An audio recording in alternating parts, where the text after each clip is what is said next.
Assalamualaikum warahmatullahi wabarakatuh. Halo guys, Sobat Mai kelas 10 Merdeka I.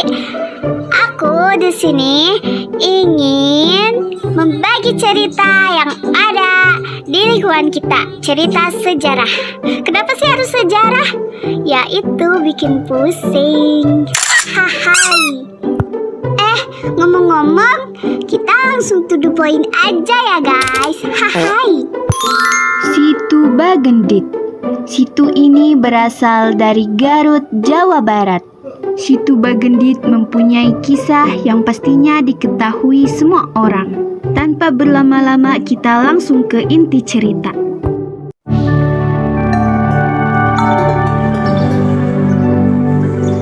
Pada zaman dahulu kala, hiduplah di rumah mewah seorang janda muda tanpa anak.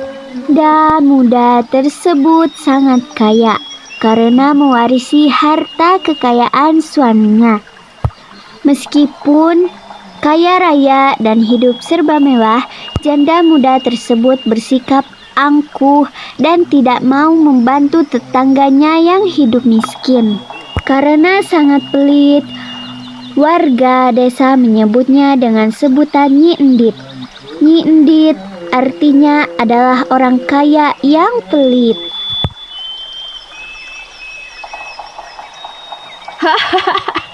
Sungguh aku kaya raya dari kampung ini. Betapa senangnya memiliki harta dari suami yang kaya raya. Sungguh betapa angkuh dan sombongnya Nyai Endit terhadap warga. Sepertinya aku harus memastikan warga bekerja dengan baik. Nyai Endit berdiri dan berjalan untuk menghampiri tujuan, yaitu memastikan bahwa warga desa bekerja dengan baik.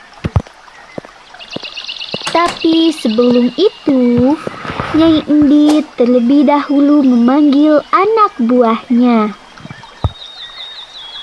Pengawal! Tampak anak buahnya langsung menghampirinya dan berhadapan dengannya. Nyi Endit berkesikap dada seraya berjalan angkuh.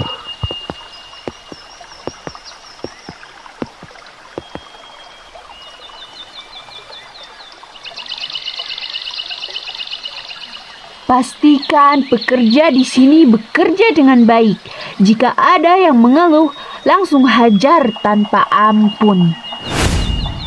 Anak buah Nyai Endit pun langsung menyetujui permintaannya. Kerja bagus. Setelah mengucapkan kalimat itu, Nyai Endit pun mulai berjalan ke dalam rumahnya. Tak heran lagi dengan sikap Nyai Endit. Warga desa sangat takut kepada Nyai Endit karena dikenal mempunyai anak buah yang sangat kejam. Tak heran lagi hingga warga desa akhirnya terpaksa melakukan setiap perintah dari Nyai Endit. Bahkan rela buat disuruh-suruh dengan baginda Nyai Endit.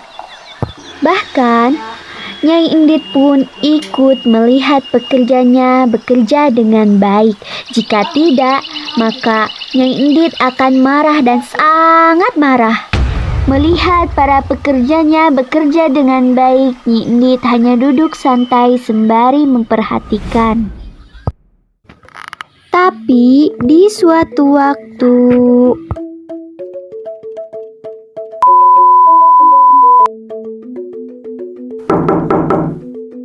terdengar suara ketukan dari arah luar yang membuat Nyai Endit langsung berdiri dan memaki-maki, kemudian berjalan menghampiri.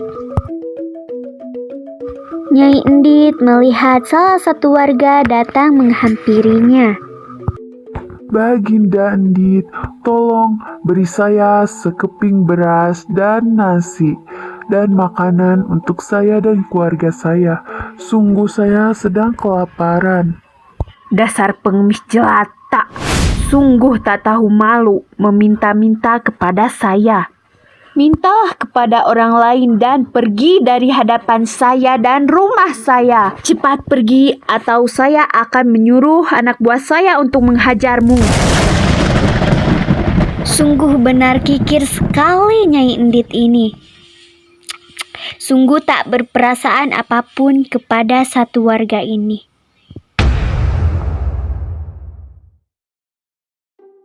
Suatu waktu di desa itu sedang dilanda musim kemarau. Matahari panas terik menyengat dan warga sedang berdiri di depan rumah Nyai Endit. Para warga yang berdiri di depan rumah Nyai Endit sedang sepertinya ingin meminta minuman karena sangat amat kehausan. Kami kehausan air. Di luar sedang sibuk mengadu, sedangkan Nyai Endit sedang sibuk dengan hartanya yang dapat banyak dari almarhum suaminya. Sungguh aku kaya raya dengan harta yang banyak. Berisik sekali di luar, sungguh membuat saya muak. Setelah mengucapkan itu, Nyai Endit mulai melihat keluar dan banyak sekali warga yang memohon kepadanya dan meminta sebuah bantuan. Nyai Endit tersenyum remeh. Dasar rakyat jelata, sungguh tak tahu malu mengemis di depan rumah saya. Jika kalian datang ke sini hanya untuk mengemis, sebaiknya cari yang lain. Pergi dari sini atau saya akan menyuruh anak buah saya untuk menghajar kalian satu persatu. Pergi dari sini sekarang juga, dasar rakyat jelata. Setelah memaki warga, Nyai Endit pun masuk ke rumahnya.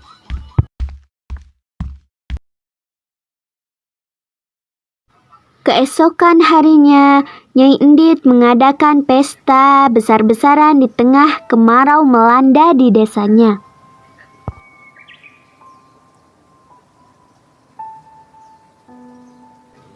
Terlihat dari kejauhan seorang kakek tua sedang berada di gapura depan rumahnya Nyai Endit dan kemudian berjalan. Kakek tua itu menghampiri Nyai Endit yang sedang makan-makan dengan warganya. Hai kakek tua, apa kau tidak melihat saya sedang berpesta? Dan kau kesini dengan bau busukmu itu. Saya datang kemari hanya untuk meminta sesuap nasi. Dan setelah ini, saya janji saya akan pergi meninggalkan tempat ini. Nyai Endit pun mulai meraba-raba makanannya dan menaruh makanan itu di atas tanah, dilemparkan kepada kakek tua itu. Kemudian Nyai Endit menginjak-injak makanan itu dengan sengaja. Ini makanan yang pantas untukmu kakek tua. Nyai Endit juga mengunyah makanan lalu memuntahkan makanan itu di hadapan si kakek tua. Ambil makanan itu kakek tua, karena makanan itu yang pantas kuberikan untukmu. Dan jika kau tak mengambilnya, maka saya akan menyuruh anak buah saya untuk menghajarmu. Si kakek tua pun akhirnya mengambil makanan itu di hadapan Baginda Nyai Endit. Hingga di suatu waktu, sebuah tongkat tertancap di depan gapura rumah Nyai Endit. Salah satu warga kebingungan melihat tongkat itu, kemudian memberitahu warga lain. Hingga warga lain juga ikut bingung melihat tongkat kayu yang tertancap di tanah itu.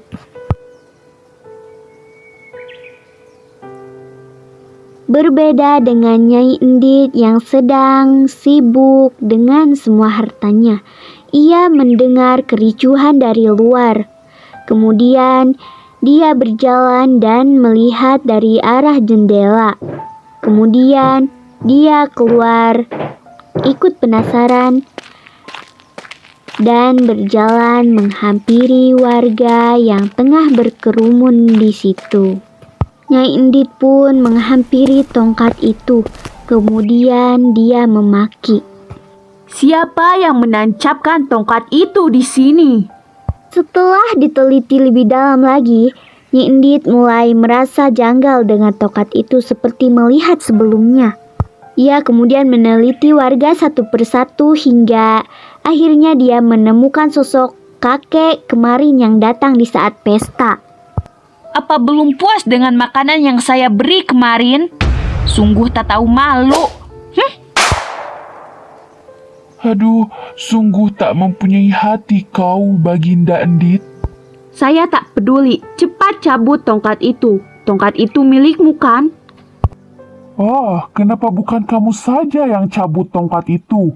Apa kau takut ketularan dari tangan kotorku ini? Apa kau takut? Dan ini, perbuatanmu akan terbalaskan, wahai Baginda Endit. Tanpa berlama-lama, kakek tua itu mencabut tongkatnya dengan sangat cepat dan hal itu membuat warga melongo. Setelah mencabut tongkat itu, kakek tua itu tiba-tiba menghilang. Warga sempat tak percaya karena saat tongkat itu dicabut tiba-tiba mengeluarkan air yang sangat besar dan deras.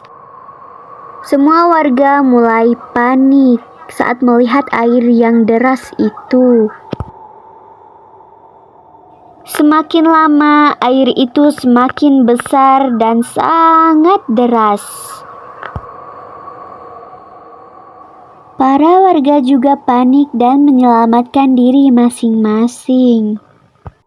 Berbeda dengan Nyai Endit yang hanya sibuk memikirkan hartanya harus dibawa kemana.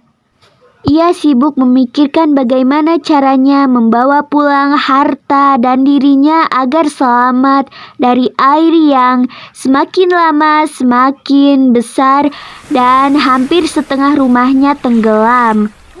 Sungguh kasihan sekali, tapi ini juga akibat perlakuan dari sikapnya. Rumah kini mulai ditenggelami dengan air yang semakin lama semakin naik hingga menenggelamkan seluruh rumah Nyai Endit. Nyai Endit tengah sibuk membawa harta karunnya pergi. Tapi itu tak berlangsung lama saat harta karunnya hanyut. Tolong selamatkan hartaku hanyut, tolong selamatkan. Tidak ada yang mendengar dan semuanya berakhir tamat.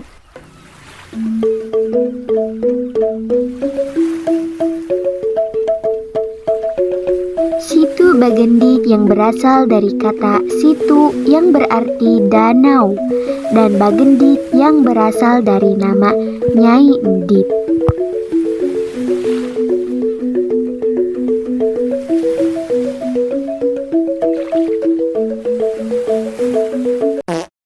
Ayo lo, gimana ceritanya, seru gak? Nah, pesan moral dari cerita legenda Situ Bagendit mengajarkan pesan moral bahwa keserakahan, kekikiran, dan kesombongan dapat membawa malapetaka. Cerita ini juga mengingatkan agar kita tidak menyakiti atau menindas orang lain serta pentingnya berbagi harta untuk menolong sesama. Oke, sekian dari video tugas dari saya. Mai Jumiarti. Sore dewa shitsurai itashimasu. Go seicho arigatou gozaimashita. Salam undur diri. Cheese.